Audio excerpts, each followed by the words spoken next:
ఓం శ్రీ గణేశాయ నమః. గురుర్బ్రహ్మ గురుర్విష్ణు గురుర్దేవో మహేశ్వర గురు సాక్షాత్ పరబ్రహ్మ తస్మై శ్రీ గురవే నమః. కాశీ అన్నపూర్ణమ్మ దయ్యను గురించి తెలుసుకుందాం. కాశీలో శివ పంచాక్షరి జపం చేస్తూ వ్యాసుడు తన శిష్యుడితో నివసిస్తున్నాడు. ఒకనాడు విశ్వేశ్వరుడు విశాలాక్షి దేవిని చూసి వ్యాసుని మనస్తత్వం తెలుసుకోవాలి, అతన్ని అతని శిష్యులు భిక్షకు వెళ్ళినప్పుడు ఏ ఇంట భిక్ష పెట్టని పద్ధతి కలిగించు అని భార్యతో అన్నపూర్ణాదేవితో విశ్వేశ్వరుడు అంటాడు. అన్నపూర్ణమ్మ సరే అంటుంది. అన్ని జీవులకు అంతర్యామిని గనుక కాశీలోని గృహిణీ గృహస్థుల హృదయాల్లో భిక్ష పెట్టకూడదనే భావాన్ని కలిగించింది. ఆనాడు పొద్దు పొడవకపోముందే వ్యాసుడు శిష్యులతో కూడా లేచి ప్రాతకాలంలో కాలకృత్యాలు తీర్చుకున్నాడు.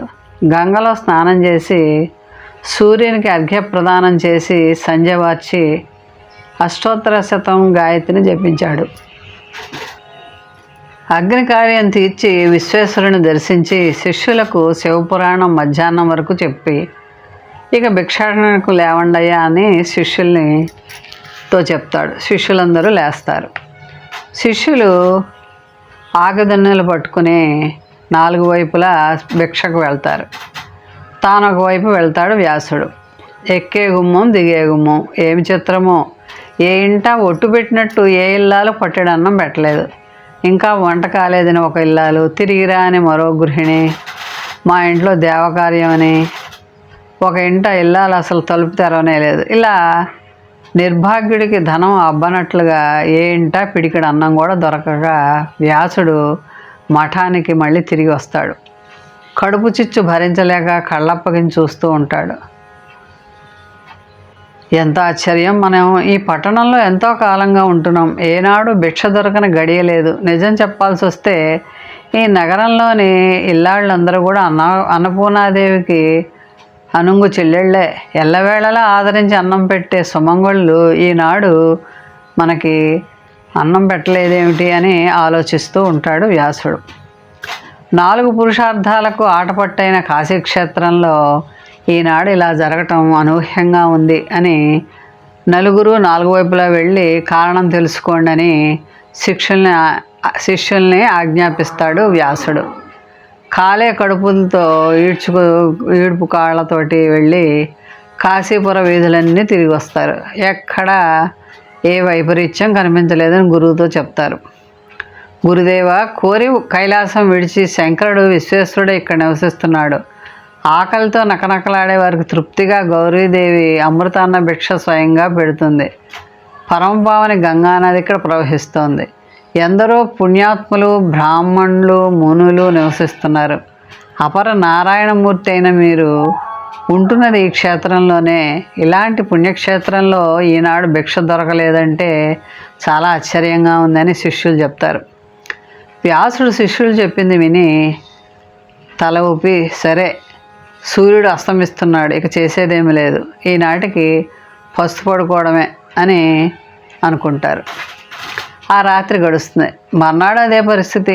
దాంతో చిరాకు పడ్డాడు, చిటపటలాడాడు. భిక్షాపాత్ర నడి వీధిన పగులు కొడతాడు. కాశీ నలువైపులా తేరిపార చూస్తాడు. ధనమదం, వేద విద్యామదం, మోక్షలక్ష్మీ మదం ముదిరి కాశీ ప్రజలు నన్ను ఇలా అవమానించారు.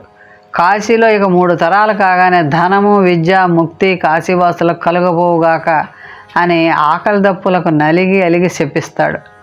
ఆ సమయంలో ఎదురుగా ఉన్న ఒక ఇంటి నుంచి ఒక వృద్ధ సుమంగళి ఇంకొక స్త్రీ చేయూతగా నిలిచి గొంతెత్తి, ఓ మునీశ్వర, ఇలా రా అని మధురగండంతో పిలిచి చెయ్యి ఊపుతుంది. ఆమె వేద శాస్త్రాలు విశేషించి విశ్వేశ్వరుని భార్య లాగా కనపడింది. కాశీనగర మహారాజ్ఞి అయిన ఆదిశక్తి అని వ్యాసుడికి తెలియదు. ఆ ఇంటి ఇల్లాలి అనుకున్నాడు. కాళ్ళు ఇడ్చుకుంటూ దగ్గరికి వెళ్తాడు. దరిచేరిన వ్యాసుడిని ఆమె పరకాయం చూసి, ఏమయ్యా, ఆకలికి పట్టెడు కూడు దొరకలేదని సన్యాసిలో ఉన్నావు, ఈ పురాన్ని ఎందుకు చెప్పిస్తావు ఉన్న ఊరు కన్న తల్లి ఒకటే కదా. అందున కాశీ విశేషించి విశ్వేశ్వరుని అర్ధాంగలక్ష్మి. అలాంటిది కాశీ మీద కోపం చూపుతున్నావా? వేదభూమి అయిన కాశీని పట్టెడు అన్నం కోసం మొహం వాచి నీ అంతటి వాడు శపించడానికి సిద్ధపడ్డామా? ఆకలితో బాధపడుతున్నావు. ఇప్పుడు నిన్ను ఏమీ అనకూడదు. వెళ్ళి గంగలో స్నానం చేసి సంధ్య ముగించుని రా. నా భర్త వైదిక క్రియలనే నిర్వర్తించుకొని అతిథి రాక కోసం ఎదురు చూస్తూ కూర్చున్నాడు. బాగా వయసు మళ్ళినవాడు, ఆకలికి ఓర్వలేడు అని ఆమె ఆ వ్యాసుడితో అంటుంది. ఆ ముత్తైదు మాటలు విన్నాడు వ్యాసుడు. కళ్యాణి, నేటి వరకు కాశీలో నేను ఎన్నటి వరకు చూడలేదు. నా సర్వేంద్రియాలకు ఏదో సంతృప్తి కలిగింది. స్త్రీ రూపం ధరించిన కాశీపురివా, విశాలాక్షివా చెప్పమ్మా అని అంటాడు. అయ్యా, ఇప్పుడు అదంతా ఎందుకు, అనవసరం. నువ్వు ఆకలితో ఉన్నావు, అటు పొద్దుపోతుంది. భోజనం అయిన తర్వాత చెప్పాల్సిందంతా చెప్తాను. త్వరగా వెళ్ళు. నీ శిష్యులందరినీ పిలుచుకునిరా. నా భర్త అనుగ్రహం వల్ల అందరికీ సంతృప్తి కలిగేట్టు ఆహారం పెడతానంది. సరే అని శిష్యులతో వ్యాసుడు గంగకు పోయి స్నానం చేసి వస్తాడు. ఆ ముత్తైదు బంగారు అరిటాకులు వేసింది. బంతులు తీరి వ్యాసుడు శిష్యులు కూర్చుంటారు. మొట్టమొదటి ఆకు ఇంటి యజమానికి. గృహిణి ఆకులపై జలం చల్లుతుంది. అంతే, ఇంద్రజాలంలాగా ఆకుల్లో వివిధ ఆహార పదార్థాలతో నిండిపోయాయి. ఆ పదార్థాలన్నీ చూసి వ్యాసుడు ఇదేదో కనికట్లా ఉందే, ఎవరు వడ్డించింది కాదు అని ఆ పదార్థాలన్నీ కూడా చూసి వ్యాసుడు ఆశ్చర్యపోతాడు. మొదట లేవే ఇవన్నీ ఎక్కడి నుంచి వచ్చాయి అని ఆశ్చర్యపోతూ నిశ్శబ్దంగా భోజనాలు సాగిస్తారు. అందరూ హస్త ప్రక్షాళన చేసి ఆచమనం చేసి విశ్రాంతిగా విశాల మందిరంలో కూర్చుంటారు. అందరికీ ఎదురుగా ఒక పీఠం ఉంటుంది. ఆ యజమాని మెల్లిమెల్లిగా గృహిణి చేతితో నడిచి ఆ పీఠం మీద కూర్చుంటాడు. ఎదురుగా ఉన్న ఆసనం మీద వ్యాసుడు కూర్చున్నాడు. గృహస్థు గేస్తురాలను చూసి కనుసన్న చేశాడు. అది గ్రహించిన ఆమె, మునీంద్ర, కడుపు నిండిందా? ఈ శిష్యులందరికి కూడా కడుపు నిండిందా? శుచి రుచి ఎలా ఉన్నాయంటూ అడుగుతుంది. వ్యాసుడు నమస్కరించి, అమ్మ ఎంత మాట, విందులో కలలైన ఎరగం మేము ఇలాంటి పిండి వంటలు. చాలా మాకు భక్తుల కల్పవల్లి విశాలక్షవి. ఈ మహానుభావుడు శ్రీ విశ్వేశ్వరుడనే అనుకుంటున్నాను. మా ఆతిథ్యం మీకు అందరికి తృప్తికరంగా ఉంది కదా అని అన్న తర్వాత పార్వతి విశాలాక్షి ఈ విధంగా అంటుంది. నువ్వు వేదాలను చిక్కు తప్పించి చక్క చేసిన వ్యాసుడు కదా అని వ్యాసుడితో ఇలా పలుకుతూ ఉంటుంది. ఒక్క పూటని పొట్టకు పట్టెడన్నం లభించలేదని అలిగి పుణ్యరాశిని అయిన కాశీని శపిస్తావా? ఋషి యొక్క లక్షణమేనా ఇది? కోపానికి పాపానికి ధూపం అని నువ్వు చెప్పావు కదా. తీర్థవాసి కోపం తగదు. కాశీని శపించడం కాశీప్రియుడైన శ్రీ విశ్వేశ్వరుడికి తిట్టినట్టే కదా. సర్వశక్తి సంపన్నుడైన మహాదేవుడు అలిగితే నీ గతి ఏమిటి? ముక్తికి మూలకందమైన కాశీని తోలనాడేవాడు రుద్రపిశాచం అవుతాడు అని వ్యాసుడితో పలుకుతుంది. సకల సుర నరముని స్తుతి పాత్రం ఇలాంటి క్షేత్రంలో నీ వంటి కోపశీలుడు ఉండడానికి తగదు. ఈ క్షణమే కాశీని విడిచిపో, ఇదే నా ఆజ్ఞ అని దంపతులు శపిస్తారు. అపరాధిని కృపతో క్షమించమని ప్రార్థిస్తున్నాడు అని చెప్పి వ్యాసుడు వేడుకుంటాడు. నా భవనానికి పైన ఉన్న పచ్చడి కలశాలు కనిపించే చోట నీ శిష్యులతో నివసించు. పర్వ సమయాల్లో ప్రతిమాసం కృష్ణపక్ష చతుర్దినాల లోపలికి వచ్చి మా దర్శనం చేసుకుని వెళ్ళిపోతూ ఉండు. ఇక ఏ తీర్థాలను నిందించగా బుద్ధిగా ఉండని చెప్పి ఫాలాక్షుడు శాసిస్తే పరమేశ్వరుడు కూడా పార్వతీ పరమేశ్వరుడు అంతర్ధానం అవుతాయి. వ్యాసుడు శిష్యులతో తక్షణమే కాశీని విడిచి గంగ ఒడ్డున అవతలి ఒడ్డున బస ఏర్పాటు చేసుకుంటాడు. శిష్యులతో కూడా అక్కడే నివసిస్తాడు. అదే వ్యాసకాశి. వ్యాసుడు అన్నపూర్ణాదేవిని ప్రార్థించి క్షమించమని కోరుకుంటాడు. అన్నపూర్ణాదేవి అర్చింతునమ్మ, నా మనవి ఆలించినను బ్రోవమ్మ, విశ్వేశనాథుడే విచ్చేయునమ్మ, నీ ఇంటి ముంగిట నిలుచుండునమ్మ. అన్నపూర్ణాదేవి అర్చింతునమ్మ, నా మనవి ఆలించినను బ్రోవవమ్మ. నా తనువు నో తల్లి నీ సేవ కొరకు, అర్పింతునోయమ్మ పై జన్మ వరకు.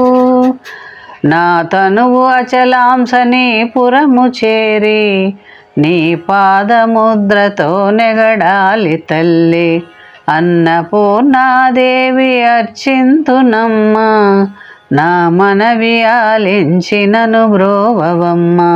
విశ్వేశనాథుడే విచ్చేయునమ్మ, నీ ఇంటి ముంగిట నిలుచుండునమ్మ. అన్నపూర్ణాదేవి అర్చింతునమ్మ, నా మనవి ఆలించినను బ్రోవవమ్మ. నా తనువు ఉదకాంశ నీ వీటు చేరి, నీ పాద పద్మాలు కడగాలి తల్లి. నా తనువు మరుదంశ నీ గుడికి చేరి, నీ ముందు దివ్వెగా వెలగాలి తల్లి. నా తనువు ఉదకాంశ నీ వీటు చేరి, నీ పాద పద్మాలు కడగాలి తల్లి. నా తనువు మరుదంశ నీ గుడికి చేరి, నీ ముందు దివ్వెగా వెలగాలి తల్లి. అన్నపూర్ణాదేవి అర్చింతునమ్మ, నా మనవి ఆలించినను బ్రోవవమ్మ. నా తనువు మరుదంశ నీ మనికి చేరి, నీ చూపు కొసలతో విసరాలి తల్లి. నా తనువు మరుదంశ నీ మనికి చేరి, నీ చూపు కొసలతో విసరాలి తల్లి. నా తనువు గగనాంశ నీ పురము చేరి, నీ నామగానాలు చేయాలి తల్లి. అన్నపూర్ణాదేవి అర్చింతునమ్మ, నా మనవి ఆలించినను బ్రోవవమ్మ. విశ్వేశనాథుడే విచ్చేయునమ్మ, నీ ఇంటి ముంగిట నిలుచుండునమ్మ. అన్నపూర్ణాదేవి అర్చింతునమ్మ, నా మనవి ఆలించినను బ్రోవవమ్మ. మోహన్వాణి ఛానల్ వారికి ధన్యవాదాలు. వినండి, వినిపించండి, వింటూనే ఉండండి. మన మోహన్వాణి కార్యక్రమాలు మీకు నచ్చినట్లయితే వెంటనే ఒక లైక్ చేయండి, అలాగే కామెంట్ చేయండి, ఎక్కువ మందికి షేర్ చేయండి. సబ్స్క్రైబ్ చేసుకోకపోతే వెంటనే మన ఛానల్కి ఇప్పుడే సబ్స్క్రైబ్ చేసుకోండి. ధన్యవాదాలు.